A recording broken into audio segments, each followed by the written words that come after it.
Alright, this is the Enemy Boy, and this is my modded Team Losi Micro DT. Let's get this in focus here. The one and only modification, actually, that has been done to this Micro DT is I was forced to build a battery pack for it because I fried the 4.8 volt nickel metal hydride charger for the Micro DT.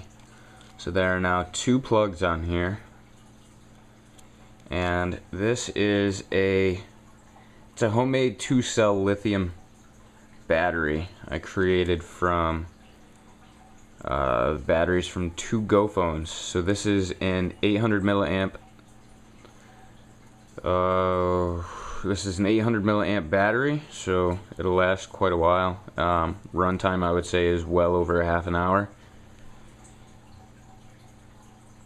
So the reason for the two plugs is because I have to charge it from the cell phone that the battery came with.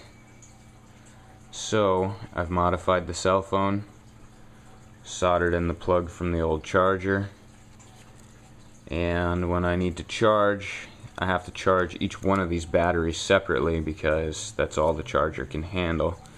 So you plug it in, the phone will come on,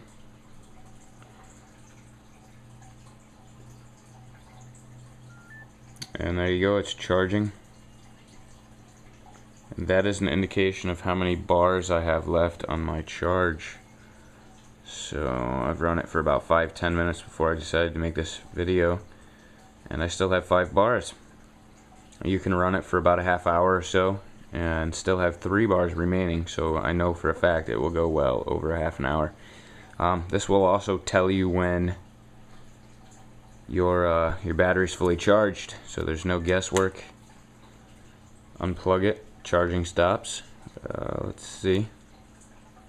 There's no SIM card in here, so that's just going to give me a no SIM error. Okay, so it won't even start up. Last time it did.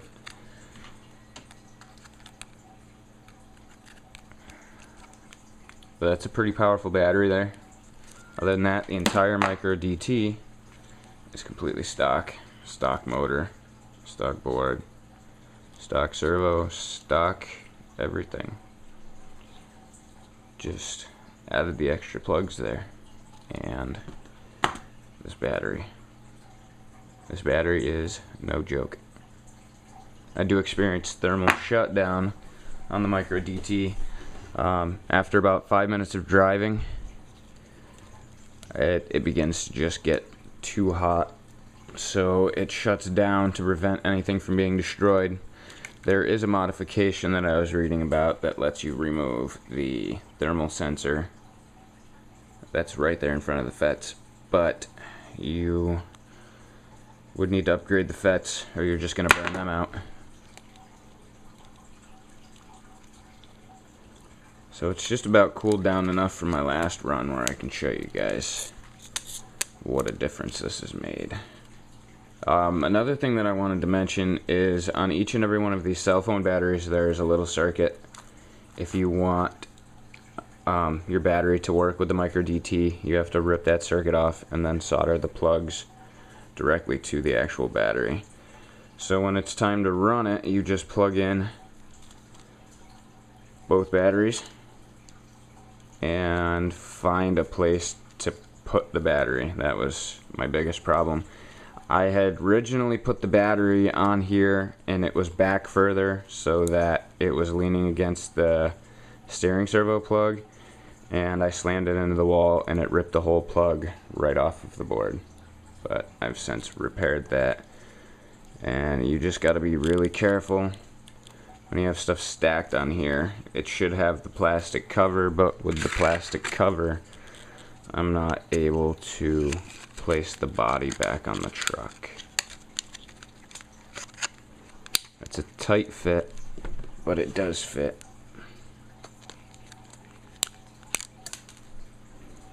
Gotta love these tiny things. If I could just get this, I don't think I'm going to. I'm gonna run it without it. This is not worth it. Third time. No, I don't think I'm gonna get it.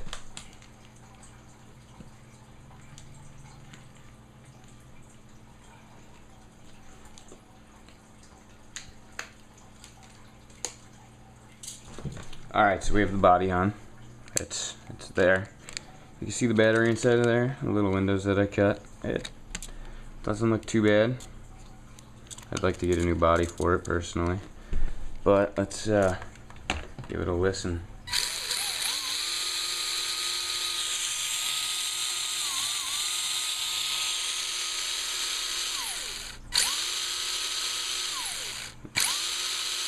Some pretty good tire swell. Now have a look at this.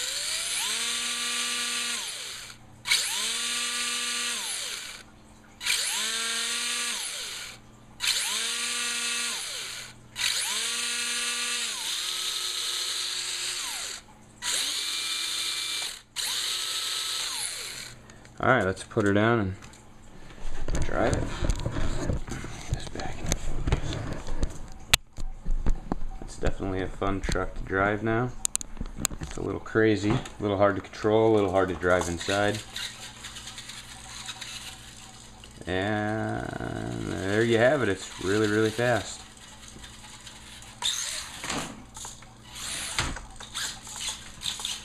I don't have a lot of room to drive around in here, so it's difficult to show it off.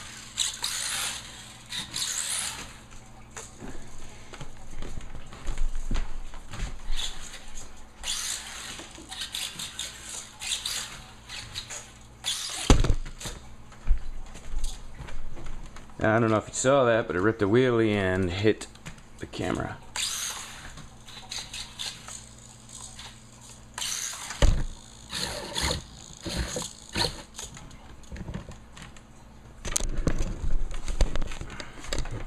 You know what, I'll take you out to the kitchen real quick. I have a much bigger floor out here, or larger space.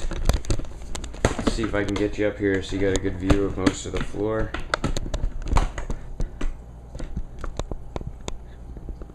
There.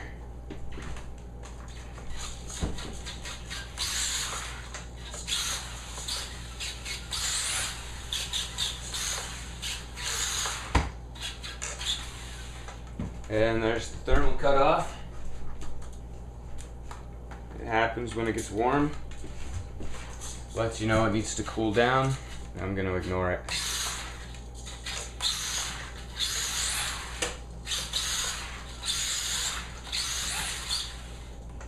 Maybe I should listen. The thermal cutout really only becomes a problem when you're driving it like crazy, bashing it around. It gets really warm and it's just... There's a way to get rid of it, but that involves removing the thermal sensor. I'm not sure if I mentioned that. But you also need to upgrade your FETs because they will overheat and fry.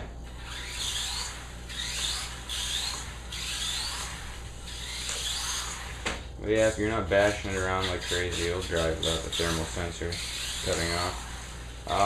You could always do this modification and just stick with an 800 milliamp, or you could even go all the way up to a 1200 milliamp rechargeable cell phone battery, any that you can find. You'll notice that on most rechargeable, most lithium cell phone batteries, that there looks like there's 3 connections on there, 3 little copper connections, and the way it works is that's how the phone will detect that the battery is in there. In order to get the phone to recognize that this battery was charged in there, I had 3 pins, and I had to jump the negative pin with the middle pin and solder it up, and so the phone recognizes it's in there and it works and charges it. This has just become a really, really fun toy. You really do get about a good hour. I can't say hour for sure because I've never sat down long enough to kill the battery, but you really do get about a half hour, 45-minute run time.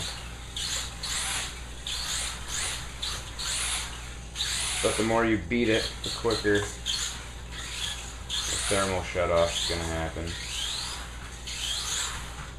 So this has got the high speed gear in it. I don't dare put the torque gear in it. I just don't think that it would be drivable with all that much torque.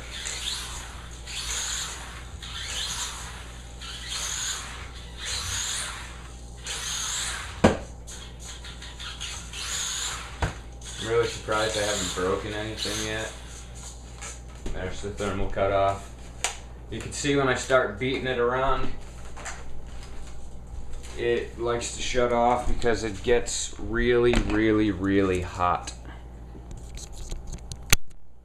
But as I said, flip the switch off, flip it back on.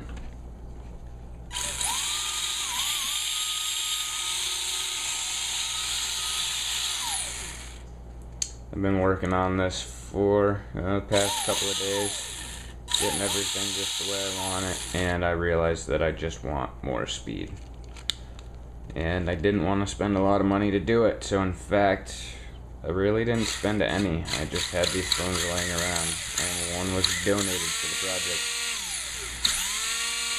So leave me some comments down there and let me know what you think. If you need any help, shoot me an email or put a question in the comments below, and I'll be more than happy to help you out. It's actually very, very, very simple and a very effective mod.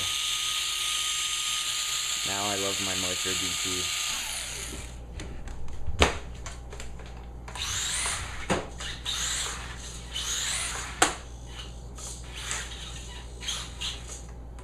Alright, that's it. I'm gonna give it a rest. It's really, really hot.